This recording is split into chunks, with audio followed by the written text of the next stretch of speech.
construction worker lang naman yan, gasoline boy lang naman yan, fast food crew worker lang naman yan.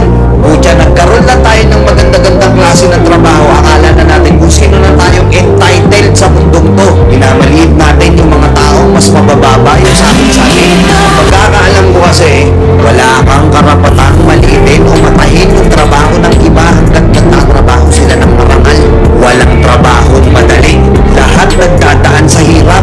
Lahat nagsasakripisyo. Kaya kung iniisip mong porket maganda-ganda yung trabaho at malaki-laki yung sinasahod mo, mamaliitin mo na yung mga trabaho ng mga taong nagtatrabaho na mas maliit yung sahod sa'yo. Mag-isip-isip ka. Baka bawiin sa'yo yan. Baka biglang bumaliktad yung mundo at sila na.